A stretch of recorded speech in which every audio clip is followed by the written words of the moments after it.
कुछ बच्चे एक सरोवर में स्नान कर रहे थे। अचानक से एक छोटा सा बच्चा उस सरोवर में गिर गया। चारों तरफ से हल्ला आने लगा, अरे बचाओ बचाओ बचाओ, छोटा सा बालक डूब रहा है। डूबने वाले तमाशाई पर लोग अफसोस तो करते हैं पर इमदाद नहीं करते। अफसोस तो सब लोग व्यक्त करते हैं। सब लोग चिल्ला रहे हैं भैया बचाओ बचाओ, बच्चा डूब जाएगा। तभी एक नवयुवक वहां कूदा और उस बच्चे को बचा करके ले आया। जितने भी वहां पे खड़े थे कहने लगे, अरे भैया ये तो बहुत अच्छा काम किया है, इसकी शोभा यात्रा निकालो, इसको रथ पर बैठा लो, इसको रंगमंच पर खड़े करके सम्मान दो। उसने कहा सब ये काम बाद में करना, पहले ये बताओ हमें धक्का किसने दिया। तो हमारी महाराज ये धक्का प्लेट गाड़ी है। हम सत्संग आदि में भी जब तक कोई पीछे से धक्का ना दे, चलो चलो वहां कथा हो रही, तब तक आते नहीं।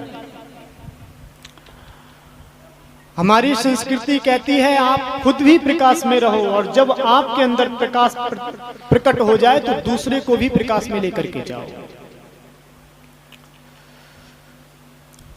चाह स्नेह की नहीं, स्नेह में दीप जला चुका हूं। चाह स्नेह की नहीं, स्नेह में दीप जला चुका हूं। जब एक रात पूरी रात दीपक जला और सुबह बुझने लगा तो किसी ने पूछा आप पूरी रात जलते रहे और सुबह बुझ रहे हो, क्या दुख नहीं होता?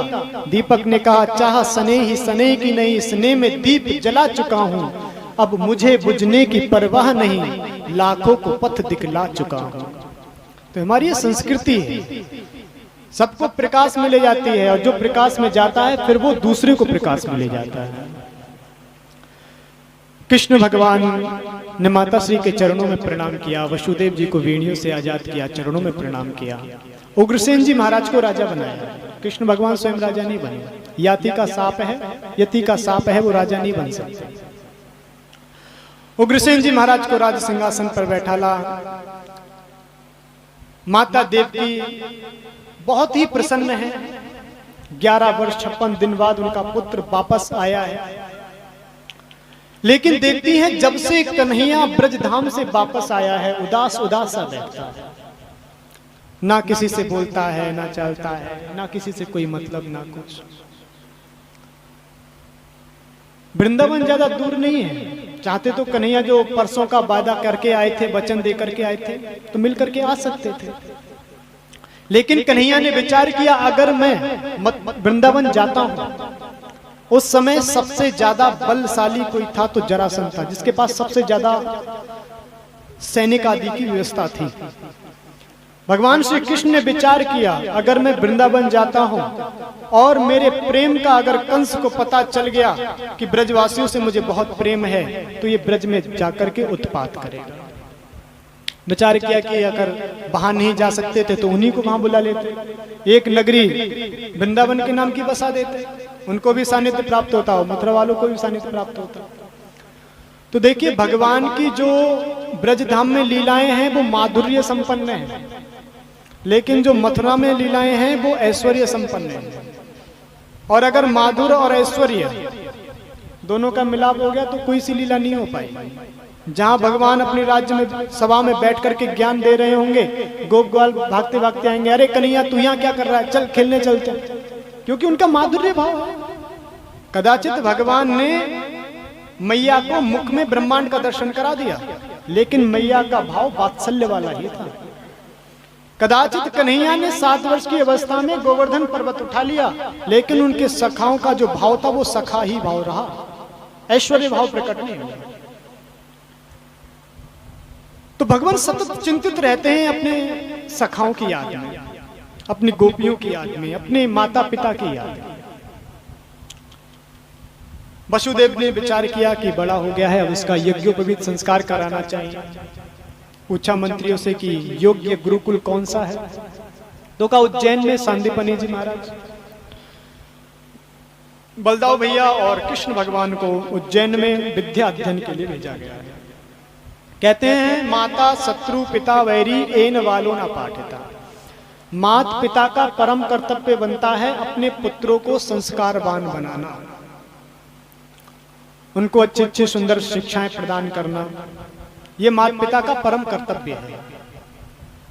रथ पर आरूढ़ होकर कृष्ण भगवान और बलदेव भैया उज्जैन नगरी की तरफ गए।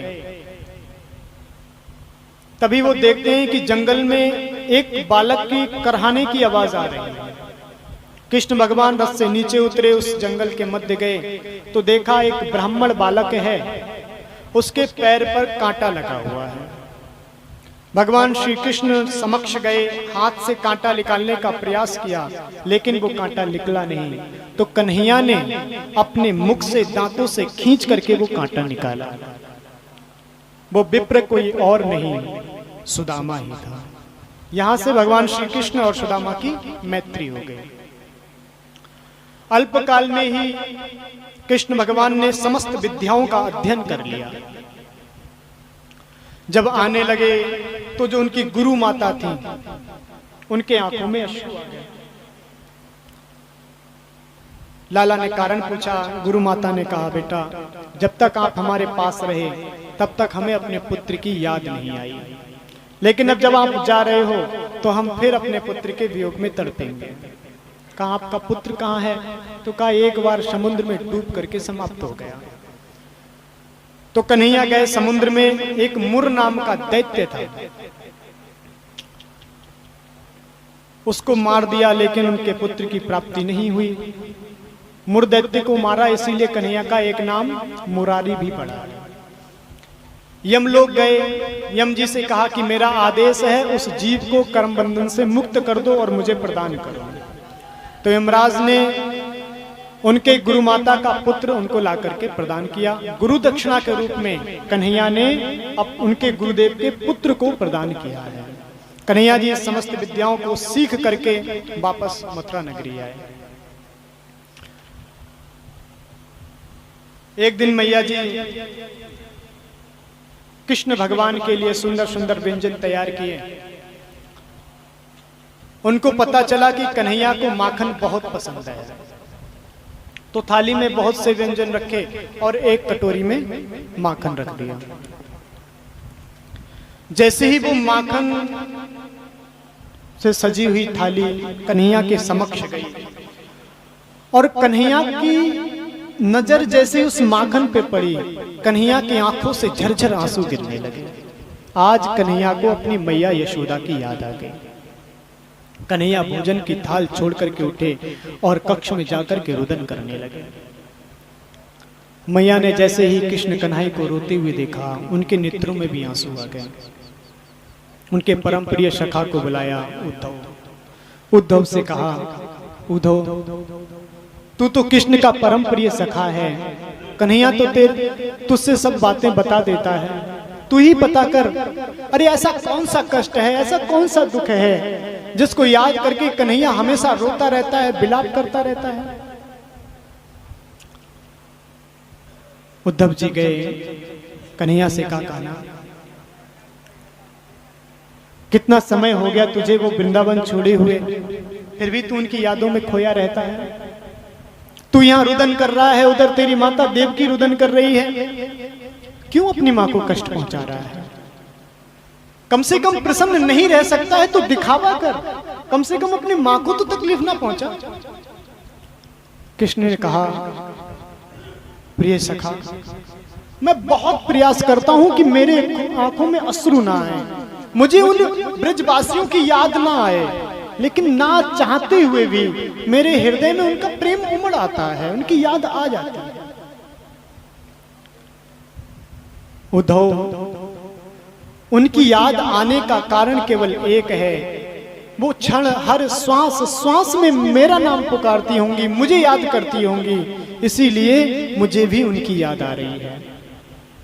उद्धव, तू तो बृहस्पति का शिष्य है, परम ज्ञानवान है, परम ज्ञानी है, तू ही उनको ज्ञान दे जाकर के, समझा उनको कि मुझे ऐसे याद ना किया कर। और सत्य कहता हूं, अगर उन्होंने मुझे याद करना छोड़ दिया तो मैं भी याद नहीं करूंगा। उद्धव ने कहा, महाराज मैं बृहस्पति का शिष्य हूं, वेद वेदांतों को रटा हुआ है मैंने, और मैं उन गवारियों को कैसे अपना अमूल्य ज्ञान दूंगा?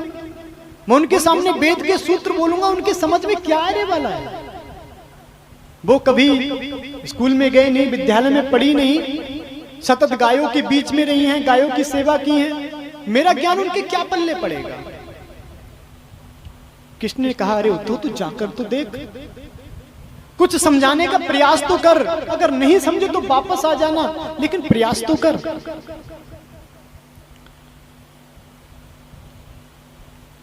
कृष्ण भगवान ने कहा, उद्धव जब तू जाए ना तो मेरे पीतांबर को ओढ़ करके जाना, मेरे रथ पर सवार होकर के जाना, कि अगर तेरे अंदर कुछ मेरे अंश दिखेंगे, मेरी वेशभूषा दिखेगी, तो वो गोपियां, वो गोप ग्वाल तुझसे बात करेंगे, वरना वो कोई भी तुझसे बात नहीं करेगा। इधर जब से कन्हैया ब्रजधाम छोड़ करके आए हैं, प्रत्येक ग्वाल का नियम है वो प्रातः काल जाते हैं। जो मथुरा से आने वाला मार्ग है, राधे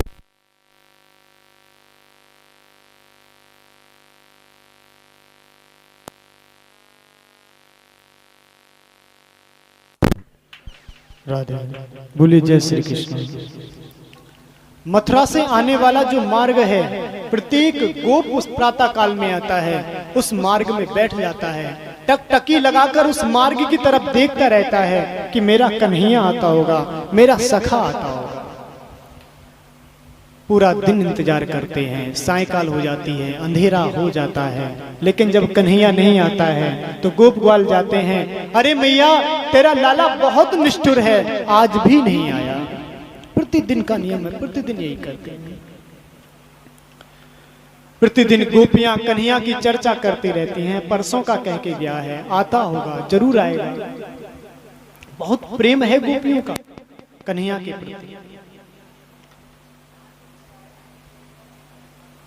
एक बार देवर्षि नारद ने कन्हैया से पूछा, कन्हैया ये बताओ, आपकी रानी पटरानी ज्यादा प्रेम आपसे करती हैं या फिर गोपियां ज्यादा प्रेम करती हैं? कन्हैया ने कहा, अभी नहीं, इसका उत्तर हम बाद में कभी देंगे।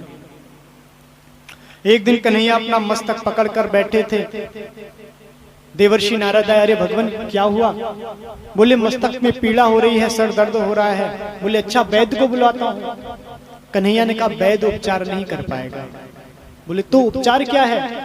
कन्हैया ने कहा, अगर कोई अपने चरणों की धूली मुझे प्रदान कर दे और मैं उस चरणों की धूली को मस्तक पर धारण कर लूं, तो मेरे सर की दर्द जो है वो समाप्त हो जाएगा।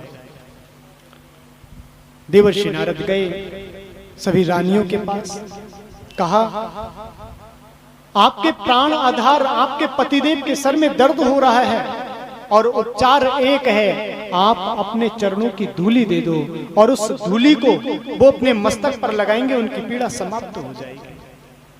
उनकी पत्नियों ने कहा, देवर्षि नारद आप जानते हो क्या कह रहे हैं? अरे हम उनकी पत्नी हैं, वो हमारे पति परमेश्वर हैं और हम अपने परमेश्वर के मस्तक पर चरणों की धूली, उस आदि नारायण भगवान के मस्तक पर हमारे चरणों की धूली, तुम जानते हो कि हमें कितने वर्ष नरकों में सड़ना पड़ेगा। निराश होकर के आ गया। देवर्षि नारद ने कहा, भगवान आपकी 16,108 जितनी भी रानियां हैं सबसे याचना की, किसी ने नहीं दिया। कृष्ण ने कहा, आप वृंदावन गए? बोले नहीं, वृंदावन तो नहीं गए। बोले एक बार वृंदावन जाओ, वृंदावन में गोपियां रहती हैं, उनसे याचना करके देखो। देवर्षि नारद वृंदावन में गए, सभी गोपियां एक झुंड में बैठी हुई थी। देवर्षि नारद ने कहा, हमने सुना है कन्हैया से बहुत प्रेम है आपका। गोपियों ने कहा, हाँ बिल्कुल आपने ठीक सुना है। अगर आपका प्रेम है तो प्रेमिका का ये आश्रय रहता है कि उसके प्रेमी को कोई तकलीफ ना हो, कोई पीड़ा ना हो। लेकिन आज आपके प्रेमी, आपके कृष्ण कन्हैया पीड़ा में हैं, उनके सर में पीड़ा हो गई।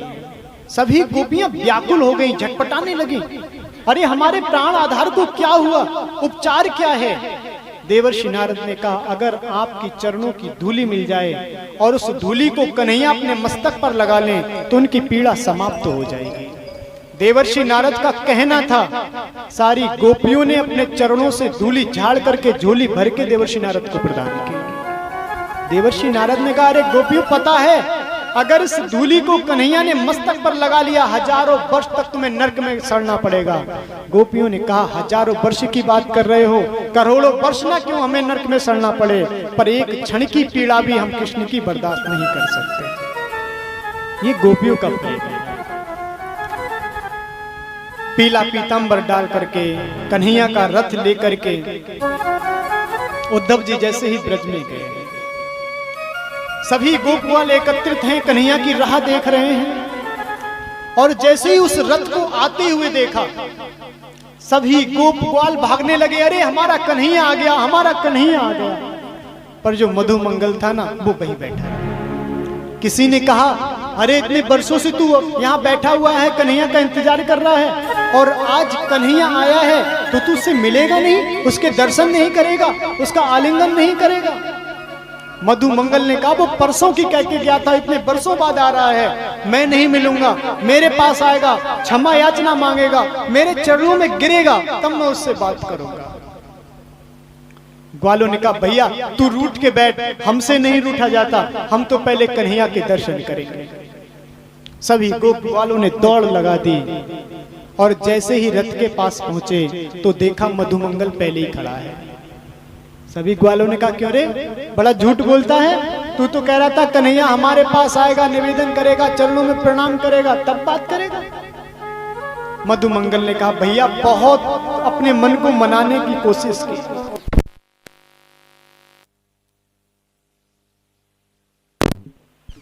बोलिए जय श्री कृष्ण। बहुत समझाया, बहुत मनाया, लेकिन मन नहीं माना। उसने कहा, अरे रूठ बाद में लिए, नाराज बाद में हो लिए, पहले एक बार कृष्ण का दर्शन कर ले जाकर। और जैसे ही सभी गोप ग्वाल रथ के सन्निकट आए और ऊपर दृष्टि करी तो देखा पीतांबर तो कन्हैया का है, लेकिन कन्हैया नहीं आया। सभी का मुख मूर्छित हो गया, मुरझा गया, व्याकुल हो गए पुनः। उद्धव जी नीचे उतरे, गोप ग्वालों से कहा, यहां पर नंद बाबा का महल कौन सा है? गोप ग्वालों ने कहा, भैया ये जो नाली चल रही है ना पानी की, इसकी सीध में चले जाए, ये जहां पर समाप्त हो जाती है वही नंद बाबा का महल है। और भैया इस नाली को भी साधारण मत समझना, क्योंकि इसमें जो जल बह रहा है ये कोई साधारण जल नहीं है। जब से कन्हैया हमें छोड़ करके गया है, हजारों गैयाओं ने, हमारी मैया यशोदा, नंद बाबा ने, हजारों गोपियों ने, हजारों गोप ग्वालों ने वहां बैठकर इतना रुदन किया है कि उनके अश्रुओं से ये नाली बह चली है। जैसे ये बात सुनी, आधा ज्ञान तो उद्धव का यहीं खत्म हो गया। आगे गए, नंद बाबा के महल में प्रवेश किया, उनको समझाया, बाबा जिसको आप अपना बालक मान रहे हो वो कोई साधारण बालक नहीं है, वो आदि नारायण है, परमात्मा है। कल्प में वो जन्म लेते, मनमंत्रों में जन्म लेते हैं, कई मनमंत्रों में उन्होंने जन्म लिया है, अपनी लीला करते हैं और लीला समाप्त करके अपने लोग चले जाते हैं। वो कोई साधारण बालक नहीं, साक्षात भगवान है। आप उनको भूल जाओ, भगवान की भक्ति करो, मन लगाओ, उनका नाम का सुमिरन करो। नंद बाबा ने कहा, उद्धव अगर किसी माता पिता का मूढ़ पुत्र भी हो ना, पागल पुत्र हो, अगर वो भी छोड़ करके चला जाए तो माता पिता को बहुत पीड़ा होती है, बहुत कष्ट होता है। और आप तो मेरे पुत्र को भगवान बता रहे हो, तो सोचो मुझे कितनी पीड़ा हो रही होगी। तुम कहते हो वो भगवान है, मैं कैसे मान लूं? श्रुतियों में कहा है कि भगवान का मुख नहीं, हाथ नहीं, और अगर उसके हाथ नहीं तो माखन चुराया कैसे? मुख नहीं तो उसने माखन खाया कैसे?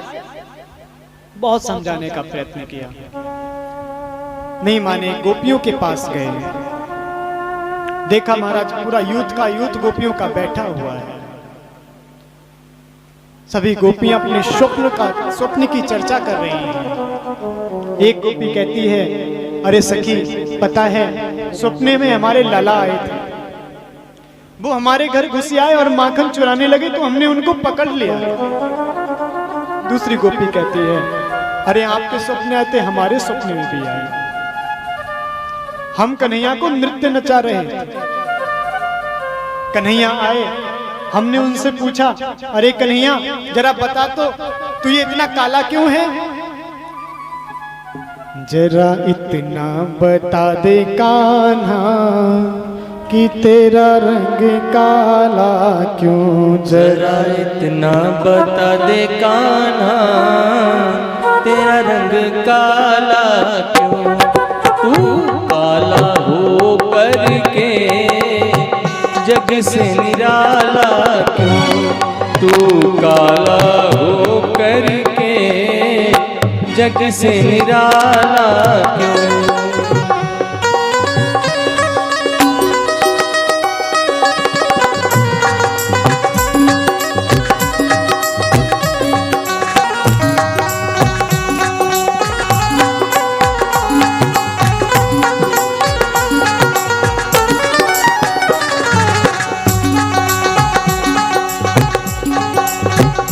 मैंने काली रात में जन्म लिया, मैंने काली रात में जन्म लिया और काली गाय का दूध पिया, और काली गाय का दूध पिया।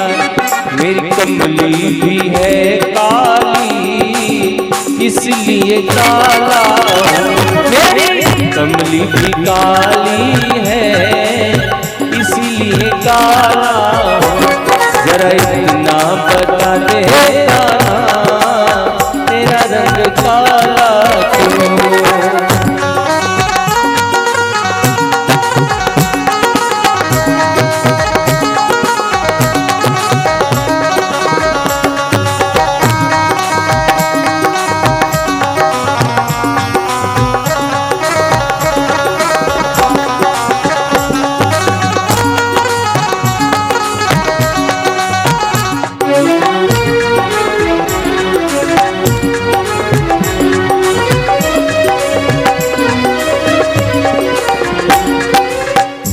सखी रोज ही गजरा लगाती है, सखी रोज ही गजरा लगाती है और नैनों में मुझको बसाती है, और नैनों में मुझको बसाती है।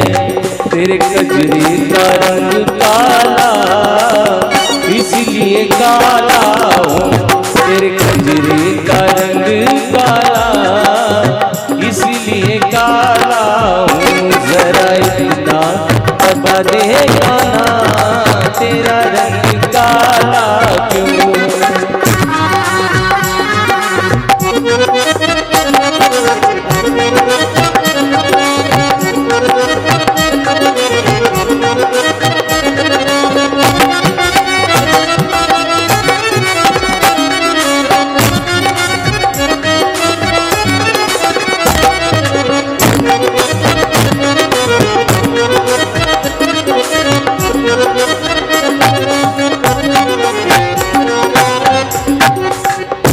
सखी रोज ही मुझे बुलाती हो, सखी रोज ही मुझे बुलाती हो और माखन मिश्री खिलाती हो, और माखन मिश्री खिलाती हो।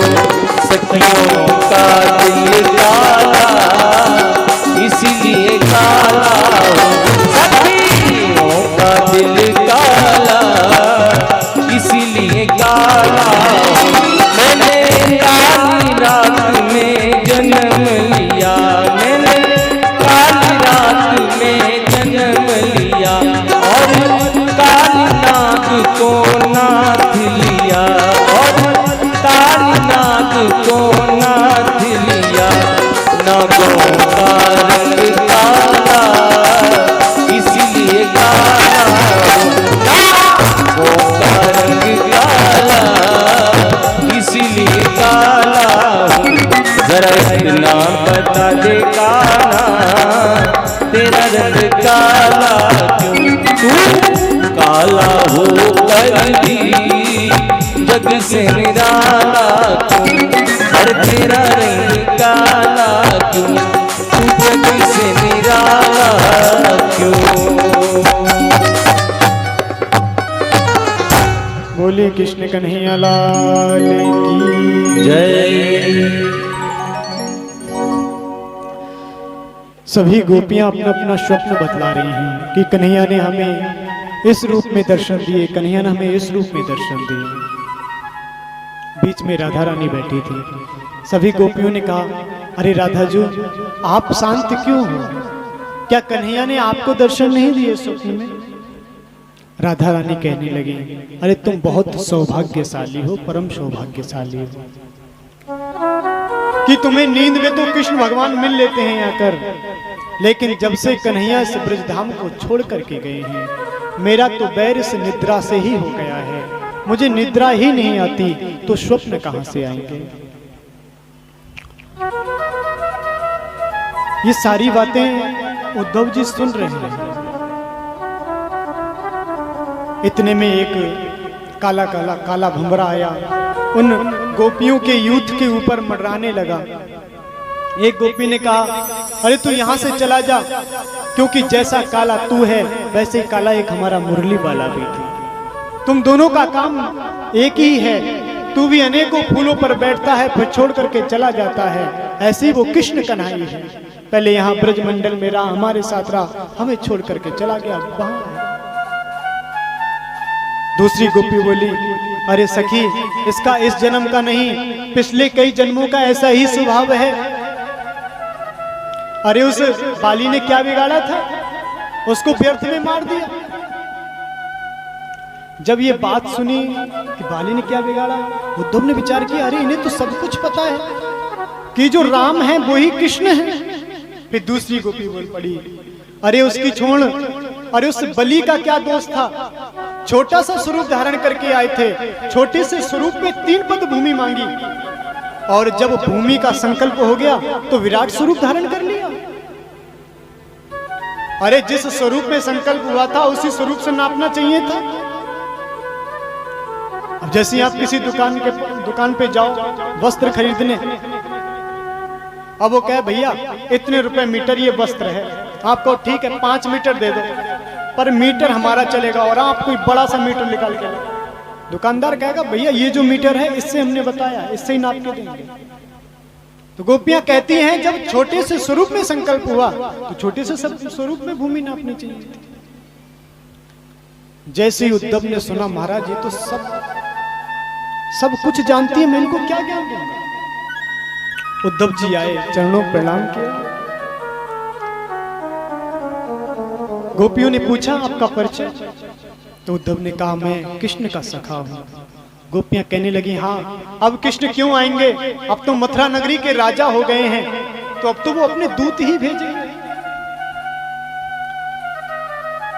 उद्धव ने कहा वो आपको बहुत याद करते हैं, बहुत स्मरण करते हैं, और मैं आपको वास्तविक स्वरूप से उनको अवगत करा दूं। आप ऐसा करो कि जो परमात्मा है आप भली भांति जानती हो, मैंने अभी अभी आपका संवाद सुना, और उपनिषद में कहा गया है ईशावाद मिदं सर्वम यत् किंचित जगत्यात्म जगत। वो परमात्मा तो कण कण में विद्यमान है, पत्ते पत्ते में रहता है। तो आप यहां बैठ करके ध्यान किया करो, इस तरीके से विलाप मत किया करो। गोपियों ने कहा, रत्नाकर की एक पंक्ति है, आए हो सिखावन को जोग मथुरा ते तो पे, उधो वियोग के बचन बतरावो ना। कहे रत्नाकर दया करी दरस दिनो, दुख दर्वे को और अधिक बढ़ावो ना। टूक टूक होवे मन मुकुर हमारो है, टूक टूक होवे मन मुकुर हमारो है, चूकी हूँ कठोर मन नैन चलावो ना। एक मन मोहन बस के उजारो माही, हृदय में अनेक मन मोहन बसावो ना। गोपियां कहती हैं अरे हम तो एक मनमोहन से दुखी हैं, और आप कहते हो कि वो कण कण में विद्यमान है, अनेक मनमोहन हमारे हृदय में बसाने की जरूरत नहीं है। जैसे ही उन गोपियों का विलाप सुना है उद्धव ने, सारा ज्ञान उनका खत्म हो गया। उधो सुधो हे चलो, सुन गोपिन के वो उदो सूदा हो गया, सारा ज्ञान समाप्त हो गया उसका। रोते बिलखते गया है कृष्ण भगवान के पास। कन्हैया से कहने लगा, कन्हैया तुम इतने निष्ठुर हो, मैंने कभी सोचा भी नहीं था। कन्हैया ने कहा क्या हुआ? अरे वो कितना प्रेम करते हैं, सतत आपके वियोग में, आपके प्रेम में, आपकी याद में आंसू बहाते रहते हैं, आपको याद करते रहते हैं, और आप उनको परसों का वचन देकर के मिलने भी नहीं गए। उद्धव ने कहा, भगवान अगर आप मुझसे प्रसन्न हो और कुछ देना चाहते हो तो बस इतना ही देना कि किसी ब्रज की लता पता बना देना, किसी ब्रज की धूली का कण बना देना, कि जब गोपियां उस धूल के ऊपर से गुजरेंगी और उनके चरणों का स्पर्श जब मुझे प्राप्त होगा तो मैं धन्य हो जाऊंगा। भगवान श्री कृष्ण मथुरा नगरी में निवास कर रहे हैं।